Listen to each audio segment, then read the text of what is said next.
보겠습니다. 여호와께서 내게 이르시되 배역한 이스라엘은 반역한 유다보다 자신이 더 의로움이 나타나나니 너는 가서 북을 향하여 이 말을 선포하며 이르라. 여호와께서 이르시되 배역한 이스라엘아 돌아오라. 나의 노한 얼굴을 너희에게로 향하지 아니하리라. 나는 긍휼이 있는 자라. 노를 한없이 품지 아니하느니라. 여호와의 말씀이니라. 너는 오직 내 죄를 자복하라. 이는 내 하나님 여호와를 배반하고 내 길로 달려 이방인들에게로 나아가 모든 푸른 나무 아래로 가서 내 목소리를 듣지 아니하였습니다. 여호와의 말씀이니라. 아멘. 예, 우리 오늘부터 한 4시간 정도 돌아오라 이런 제목으로 말씀을 보겠습니다. 우리 예레미야서 3장 11절부터 4장 앞부분까지 하나님께서 배역한 유다에 대해서 돌아오라라는 메시지를 예레미야 선지자를 통해서 외칩니다. 호소합니다. 그래서 우리가 그 시대에 하나님의 마음을 가지고 유다 왕국을 향해서 메시지를 선포했던 눈물의 선지자 예레미야의 마음을 우리가 살펴보면서 선지자가 만약 오늘 이 시대에 오신다면은 이 시대를 향해서 어떤 메시지를 선포하겠느냐 이런 생각을 하면서 우리 말씀을 한번 살펴보겠습니다. 오래전에 노란 손수건이라는 이야기를 들은 적이 있습니다. 몇 년 전에 감옥에 갇혔다가 고향으로 돌아오는 한 젊은 사람의 이야기였습니다. 이제 버스의 앞좌석에 앉아서 수숨에 가득 잠겨 고향을 향해 가는 젊은 사람에게 옆에 있는 한 여성이 말을 건넵니다. 여보세요. 무슨 마음의 근심이 있길래 그렇게 괴로워하고 있습니까? 물어보니까 젊은 사람이 아무 말도 하지 않고 입을 꼭 다물고 있습니다. 한 번, 두 번 거듭되는 여자의 친절을 막을 수가 없어가지고 근데 입을 열었습니다. 저는 몇 년 전에 사고를 쳐가지고 감옥에 잡혀간 죄수입니다. 이제 한 1년이 지나가지고 아내하고 자녀들에게 미안한 마음이 들어서 아내에게 편지를 보냈다는 겁니다. 만약 당신이 자녀들을 데리고 생활을 하기가 어려우면은 재혼을 해 가든지 아니면은 다른 생활의 방식을 찾아가든지 선택을 해라 그랬습니다. 내가 언제까지 감옥에 죄수의 몸으로 살아야 될지를 모르니까 나를 기다리지 말라 편지를 보냈습니다.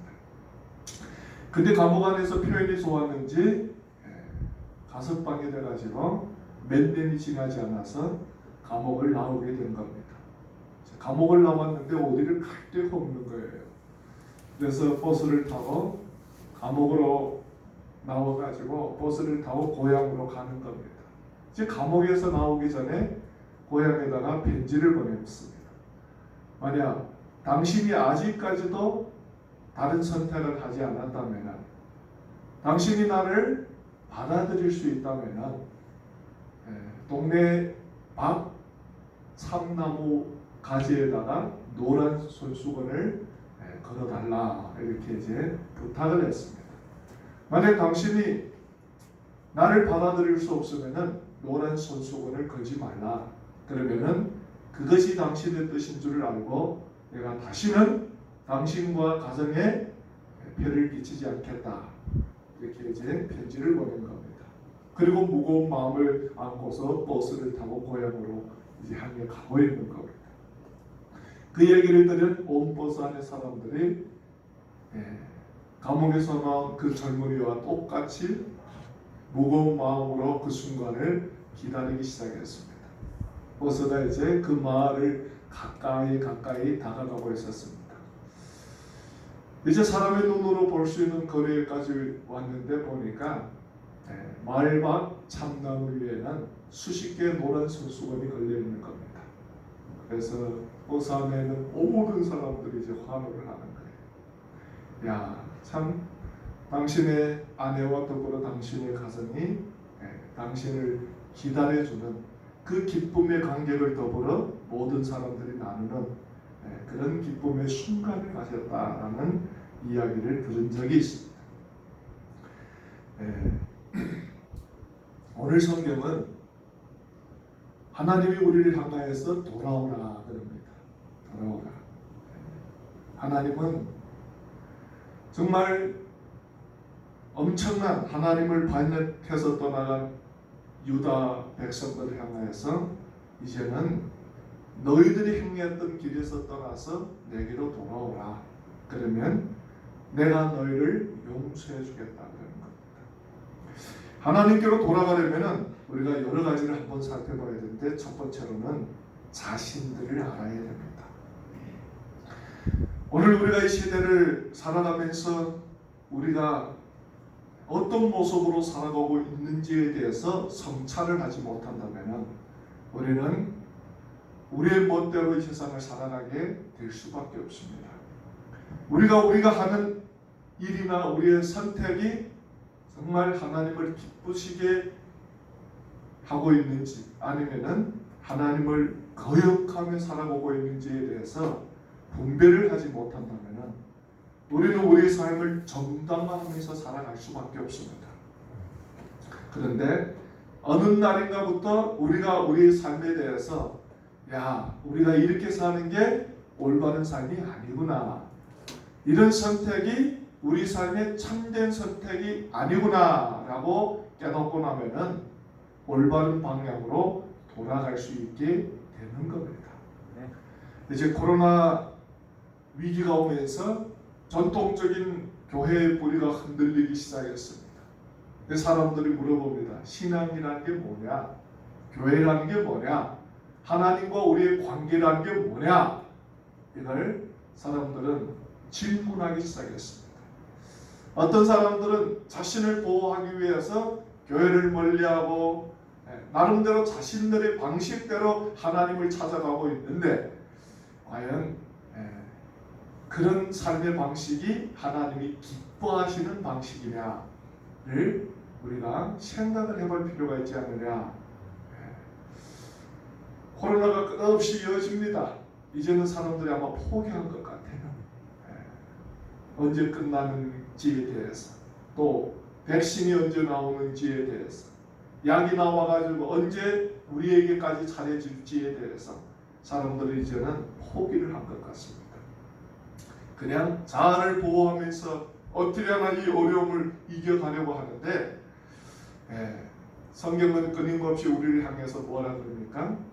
내 안에 가라, 내가 너와 함께하리라, 이렇게 말씀을 하고 있습니다. 하나님은 우리가 어떤 어려움이나 어떤 위기가 오든지 주 안에서 해결해 가기를 원하는데 우리는 위기 속에서 스스로 자기를 지켜가려고 저러나 우러나 줄치며 살아가고 있습니다. 참 불행한 일인지 아니면은 어떻게 우리가 이런 우리의 삶의 모습을 성찰을 해봐야 되는지 알 수가 없습니다. 오늘 하나님은 유다에 이렇게 말씀을 합니다. 11절에 여호와께서 내게 이르시되 배역한 이스라엘은 패역한 유다보다 오히려 의로움이 나타났나니. 여로보암 요시야 왕이 죽은 다음에 유다 왕국은 완전히 엉망이 되어버렸습니다. 쉽게 말해 요즘에 연세대 철학학 교수인 김상은 교수님의 아포리아라는 강의를 조금 듣는데 어디로 가야 될지 모르는 세상이 왔다는 겁니다. 모든 사람들이 어떤 길을 가야 되느냐 그런 게 아니라 갈 길이 없는 시대가 왔다는 겁니다. 우리 인생도 어디로 가야 될지를 모르는 시대가 왔다는 겁니다. 조금 험악한 길, 조금 가기 어려운 길 괜찮아요. 길이 있으면 가면 됩니다. 고생 좀 하면 됩니다. 그러나 길이 없어졌다는 거예요. 어떻게 합니까? 모든 사람들이 갈팡질팡하고 있는 시대에 도래했다는 겁니다. 이럴 때 가장 중요한 게 뭐냐? 이럴 때 가장 중요한 게 그분의 그 강의를 이렇게 들어보니까 이 시대에는 사람들에게 길을 제시해줘야 될 리더가 나타나야 된다는 겁니다. 이 시대에 이 백성들에게 길을 제시해줄 사람이 나타나지 않으면은 이 시대는 몰락해 간다는 겁니다. 오늘 교회도 아포리아 시대를 맞이하지 않았느냐 싶습니다. 저는 이제 어느 목사님을 한 분 만나는데 저보고 그런 얘기를 합니다. 제주도에서 한국을 대표하던 목사님 여러분이 만나가지고 얘기를 나누었는데 한국 교회가 어떻게 했으면 좋겠느냐 라는 문제를 가지고 서로 토론을 했는데 방법이 없다는 겁니다.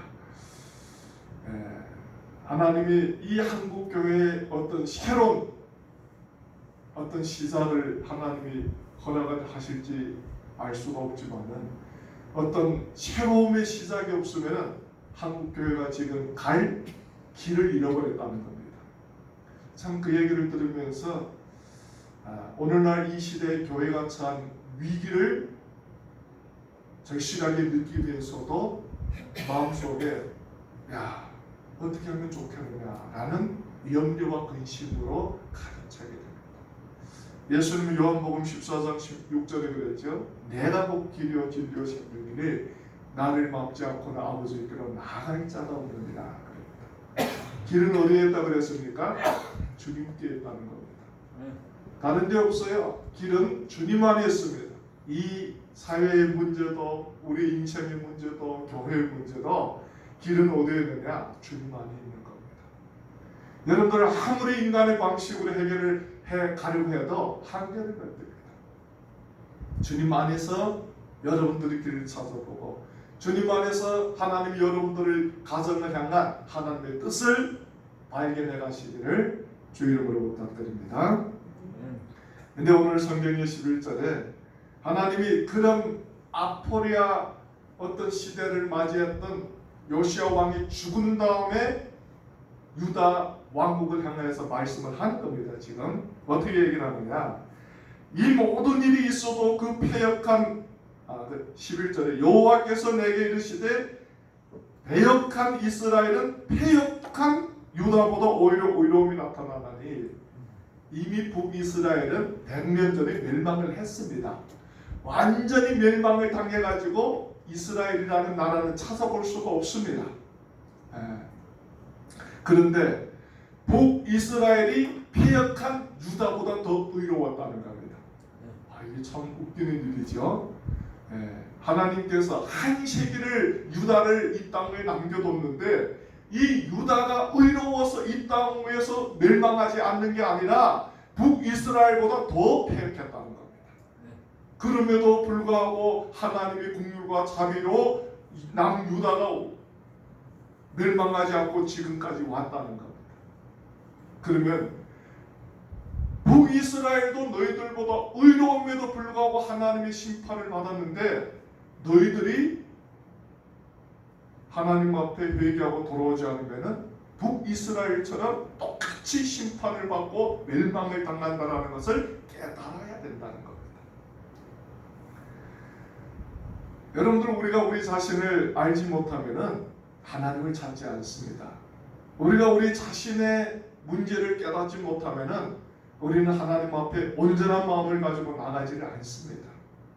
우리는 이런 핑계 저런 핑계 이런 이유 저런 이유를 대면서 나는 괜찮은데 나는 정말 열심히 살았는데 사회가 문제고 다른 사람들이 문제고 교회가 문제지 나는 문제가 없다고 생각합니다. 그런데 하나님은 이 시대를 비판하는 게 아니라 오늘도 예수를 주라고 고백하는 우리 하나님의 마음속에 우리가 하나님 앞에 얼마나 올바로 살아가고 있는지를 물어보고 계시는 겁니다. 그래서 12절에 이릅니다. 너는 가서 북을 향하여 이 말을 선포하여 이르라. 여호와께서 가라사대 배역한 이스라엘아 돌아오라. 나의 노한 얼굴을 너희에게로 행하지 아니하리라. 나는 긍휼이 있는 자라 너를 한없이 품지 아니하리라. 여호와의 말이니라. 재미나요. 엄청 재미나는데 뭐가 재미나느냐, 북이스라엘이 망해서 없는데 누구를 보고 돌아오라 그러는가 말입니다. 이미 한세기 전에 망해가지고 다 흩어져 버렸고, 혹시 북이스라엘의 후손들이 남아있는지는 모르겠지만은 다 여러분들 없어진 그 북이스라엘을 보고 회개하고 돌아오라 오고 예레미야 선지자가 지금 외치는데, 이게 지금 북이스라엘을 향하여서 들으라는 말입니까? 아니지요. 상징적으로 북이스라엘을 들어서 말을 하면서 지금 곧 포로로 잡혀갈 유다 백성들을, 이미 포로로 잡혀간 유다 백성들을 보고 어찌입니까? 돌아오라. 하나님이 너희들을 용서해 줄 거다. 이런 말입니다. 그러면 하나님이 어떤 분이시기 때문에 하나님 앞에 그 정도로 패역한 유다 왕국을 용서해 주는 하나님이냐 말입니다. 우리가 이 세상에서 우리 멋대로 이 세상을 살아왔는데 하나님이 어떤 하나님이시길래 우리가 다시 주님 앞에 나와도 하나님이 용서해주고 하나님이 다시 우리에게 자리된 은혜를 베풀어 주시는 하나님인가 말입니다. 그걸 오늘 이 성경에서 세 가지로 얘기를 하는 겁니다. 오늘 우리가 한번 살펴봅시다. 하나님은 어떤 분이시냐. 그 11절 하반절에 이렇게 나옵니다. 12절 하반절에 배역한 이스라엘아 돌아오라. 나의 노한 얼굴을 너희에게 향하지 아니하리라. 나는 첫 번째입니다. 긍휼이 있는 자라. 이렇게 나옵니다. 첫 번째로 하나님은 어떤 분이냐? 하나님은 긍휼이 있는 분이라는 것입니다. 자비와 긍휼하신 하나님이라는 것입니다. 시편 86편의 5절에 이릅니다. 주는 선하사 사죄하기를 즐거워하시며 주께 부르짖는 자에게 인자하심이 구하심이니라. 나옵니다. 구약에 여러분들이 잘 아는 다윗 왕이 있습니다. 정말 다윗 왕이 하나님 앞에 온전한 사람이었느냐? 그렇지 않았어요. 흠이 많았습니다. 그런데 다윗은 어떤 사람이냐? 자기의 죄를 인정하고 주님께 돌아올 줄 아는 사람이었다는 겁니다. 하루는 다윗이 성전에 가는데 선지자 한 분이 찾아옵니다. 나단이라는 선지가 찾아와가지고 나단이 다윗에게 이야기를 해줍니다. 왕이여, 이스라엘 중에 이런 사람이 있다는 겁니다. 이제 자기 집에 손님이 찾아왔는데 자기는 양 99마리를 가지고 있는데 자기 집에 붙어서 겨우 생존을 유지해가는 양 1마리를 가지고 있는 하인에게서 자기에게 찾아온 손님을 접대하기 위해서 그 하인의 양을 잡아가지고 자기의 손님을 대접한 사람이 있다는 겁니다. 왕이 그 얘기를 들으니까 양심적으로 분노를 했습니다. 야, 사람이 어떻게 이렇게 악할 수 있느냐 이러면서 당장 그 인간을 잡아오라. 그 인간은 반드시 심판을 받아야 될 자다. 이렇게 얘기를 하는데 나단 선지자가 뭐라 그럽니까? 그 인간이 다른 아니라 네가 내 인간이다. 이렇게 얘기를 합니다. 그러니까 다윗이 얼마나 놀랐겠습니까? 내가 왜 그 사람이냐. 하나님이 우리가 이 세상을 판단하고 이 세상을 정죄하고 이 세상이 문제라 그러는데 주님의 성령을 통하여 우리 마음에 그럽니다. 세상을 불평하고 원망하지 마라. 나쁜 놈이 세상이 아니라 너다. 이러면 어떻게 하겠어요? 깜짝 놀라지 않겠습니까? 너가 그 나쁜 놈이야. 이러면 어떻게 하겠습니까? 나는 괜찮은 줄 알았는데 교회도 잘 다니고 예배도 잘 드리고 기도도 하고 있는 대로 힘껏 선한 일을 하기 위해서 노력도 하는데 하나님이 너가 그 나쁜 놈이야. 이러면 어떻게 하겠습니까, 여러분들? 놀랍죠. 다윗은 여러분들 그런 나단 선지자의 질책에 하나님 앞에 무릎 꿇고 회개합니다. 하나님 앞에 하나님 용서해달라. 주님, 내가 다시는 그런 죄를 범하지 아니하겠습니까? 하나님 나에게 긍휼과 자비를 베풀어 달라. 그런 다윗의 기도에 하나님은 다윗을 외면하지 않고 다윗을 다시 어찌입니까? 용납해 주는 겁니다. 성경은 뭐라 그럽니까? 우리 죄가 진홍같이 붉을지라도 양털같이 희게 되리라 그렇게 말씀하고 있습니다. 그래서 하나님은 긍휼과 자비가 많으신 하나님이십니다. 하나님은 우리가 이 세상에서 온전하게 살아갈 수 없다는 것을 알고 계십니다. 그럼에도 불구하고 우리가 하나님 앞에 범한 불순종한 삶을 감추고 살아가는 것을 원하지 않습니다. 우리가 넘어질 수도 있고 실패할 수도 있고 하나님을 기쁘시지 못하게 할 수도 있는데, 성령이 우리 양심에 깨달음을 주고 진림을 줬다면 하나님께 나와서 회개하고 올바로 나아가기를 원하면 하나님은 우리에게 긍휼과 자비를 베푸시는 하나님이라는 것을 믿으시기를 바랍니다. 출애굽기 34장 6절을 보니까 여호와께서 그의 앞으로 지나시며 선포하시되 여호와라 여호와라 자비롭고 은혜롭고 노하기를 더디하고 인자와 진실이 많은 하나님이라. 모세가 두 번째 돌판을 들고 시내산에 올라갈 때 하나님이 하신 말씀입니다.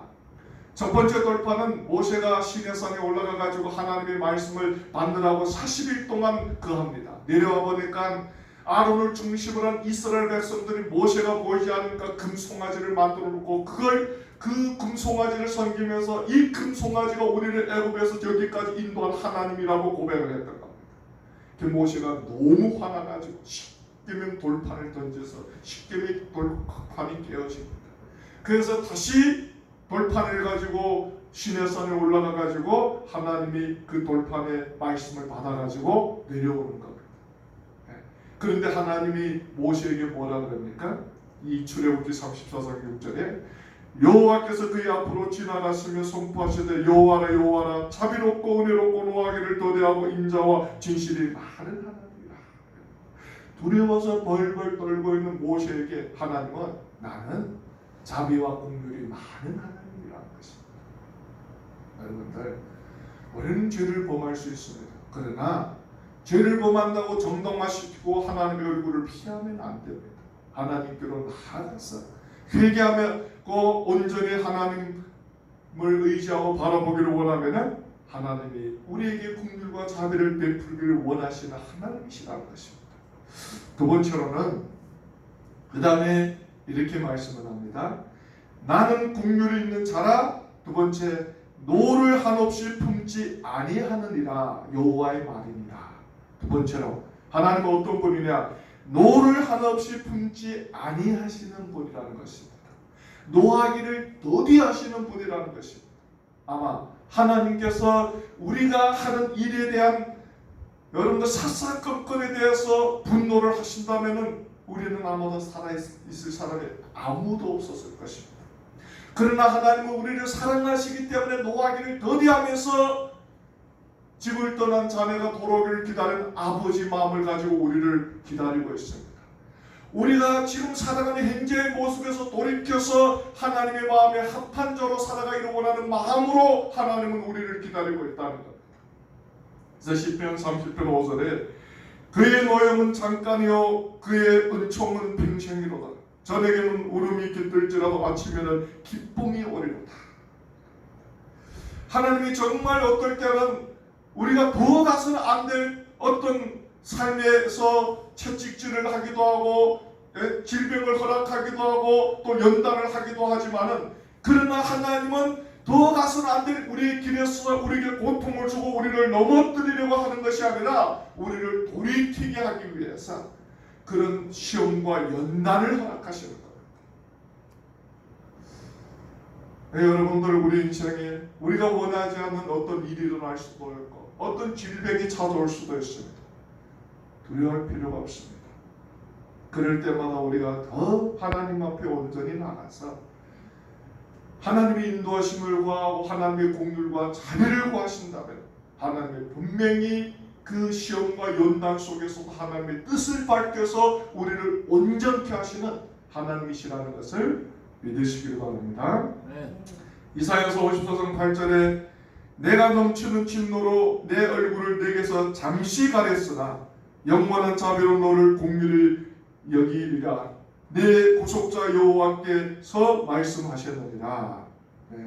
어떤 때는 하나님이 우리가 참 두려운 하나님이라고 고백할지는 모르겠지만 잠깐이라는 것입니다.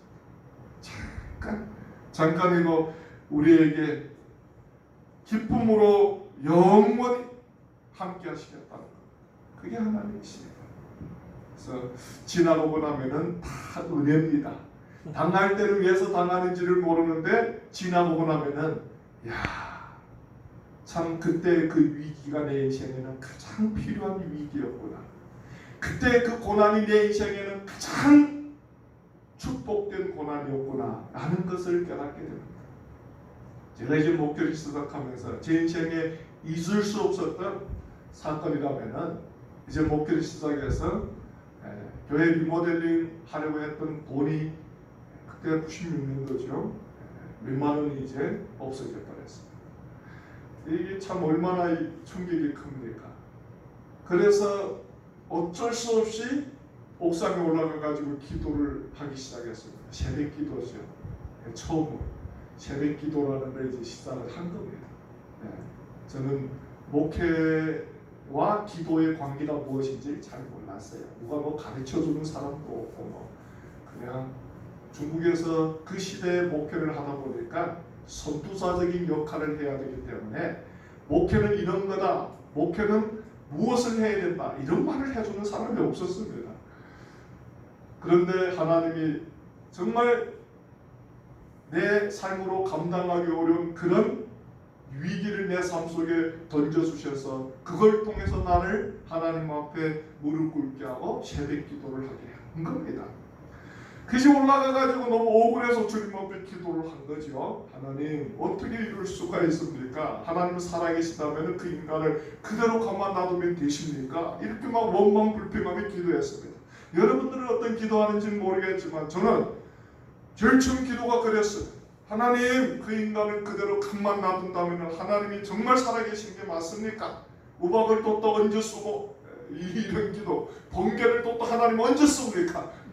이렇게 기도를 막 한 거예요. 막 눈물, 콧물, 막 억울하며 막 기도를 하는데 돌아오지는 않더라고요. 하나님이 도망친 그 인간을 감동을 해가지고 돌아왔다면 제가 엄청 은혜를 받았겠는데 돌아오지 않더라고요. 오히려 며칠이 안 돼가지고 저희 스승이었던 선교사님이 오셔가지고 저한테 그러고 야 네가 잘못했네 이러는 겁니다. 네가 잘못했네. 참 충격을 받았습니다.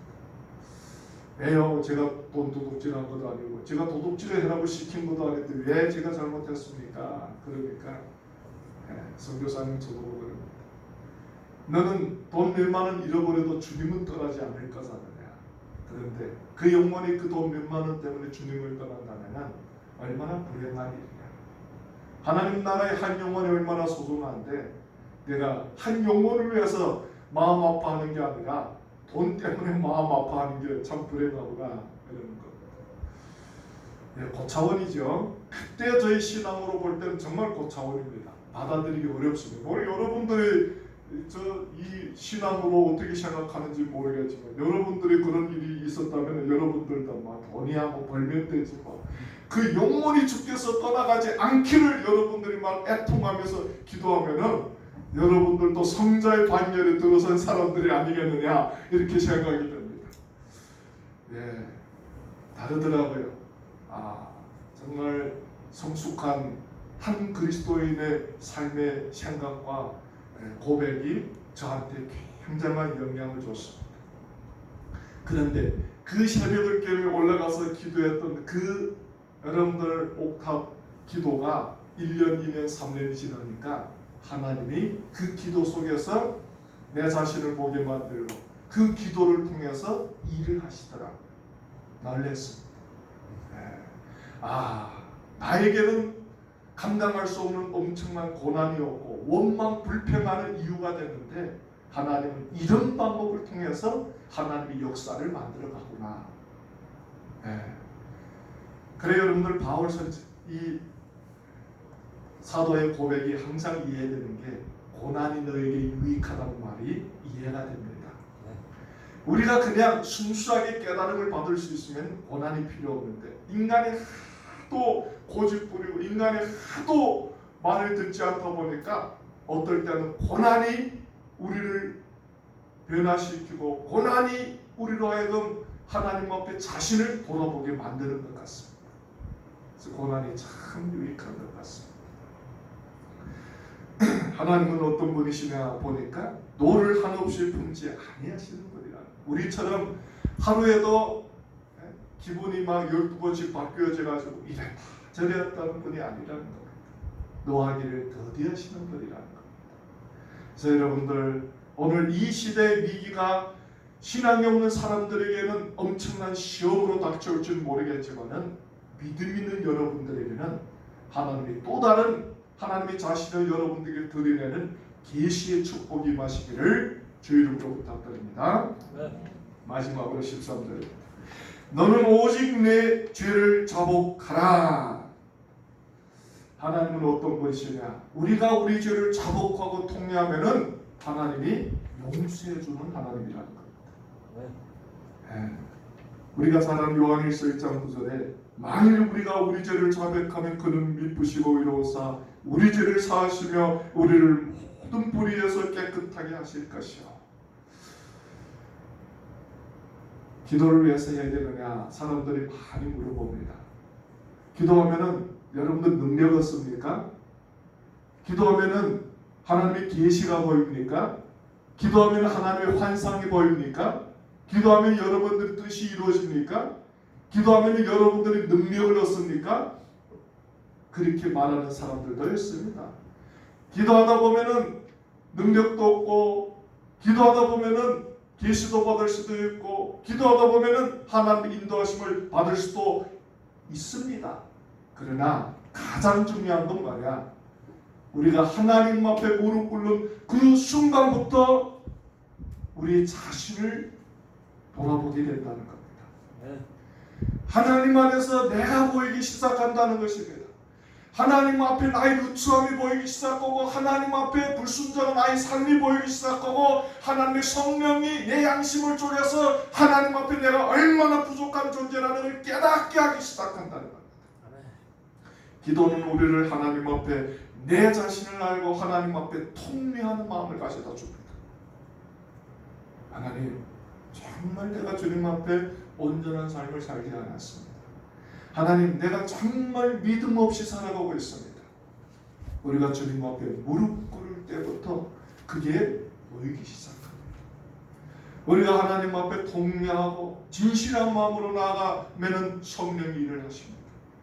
성령이 일을 하셔서 우리에게 하나님의 뜻을 밝혀주고 성령이 일을 하셔서 우리에게 하나님의 마음에 합한 자가 되게 하신다는 겁니다. 우리가 이 시대를 고민하고 우리 인생을 고민하고 우리 삶을 고민하게 하는 게 아니라 이 시대 속에서 하나님의 아픔을 알게 하고 이 시대 속에서 하나님의 관심을 보게 한다는 겁니다. 우리는 너무나도 멀리 갔습니다. 우리는 너무나도 우리 육신의 필요를 위해서 허둥지둥 치우치며 살아가고 있습니다. 그래서 해결되는 게 뭐가 있습니까? 아무것도 없습니다. 하나님 이 세상에 성공하는 사람들을 부른 것도 아니고 이 세상에 물질을 누리며 살아가는 사람들을 부른 것도 아닙니다. 하나님의 마음에 합한 자를 위해서 높여주기도 하고 낮추기도 하고 능력 주기도 하고 들어 사용하기도 하시는 분이라는 겁니다. 역사를 이 시대적인 시야로 바라보면 여러분들 똑똑하고 능력 있는 사람들이 역사로 보일지는 모르겠지만 하나님의 시각으로 보면 오늘 성경이 하나님이 역사를 우리에게 보여주신 유일한 책입니다. 오늘 이 성경에 나왔던 사람들은 이 시대적인 역사로 볼 때는 보잘것없는 사람들입니다. 이 시대적인 역사 속에서는 이름도 없는 사람들입니다. 그러나 하나님의 역사 속에서는 그 사람들이 이 시대의 무대에 의해서 빛을 발했던 사람이었고 이 시대의 무대 속에서 하나님의 마음을 전달했던 사람들이었다는 겁니다. 하나님은 그들을 높이 칭찬해주고 있습니다. 예레미야가 여러분들 이 세계의 역사 속에서 무슨 이름이나 있겠습니까? 여러분들 다윗이 이 세상의 역사 속에서 무슨 이름이나 있겠습니까? 오히려 여러분들 이집트의 바로 왕이 이 시대의 역사 속에서 더 영웅 호결일지도 모르고 바벨론의 느부갓네살 왕이 더 이 시대에서는 대단한 왕이었는지도 모릅니다. 그렇지 않아요? 오늘 이 성경은 하나님의 방식대로 하나님의 역사를 써내려가는 책입니다. 우리는 이 세상의 역사 속에서는 보잘것없는 존재들입니다. 그러나 하나님의 역사 속에서 우리가 선택받고 세우심을 받은 사람들입니다. 그럼 어떻게 해야 됩니까? 하나님의 마음이 아픈 사람이 되어야 되죠.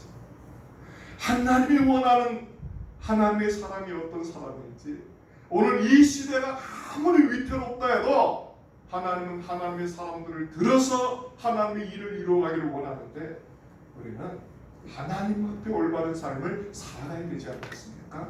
네. 그런 인생들이 되시기를 주의 이름으로 부탁드립니다. 네. 기도하겠습니다.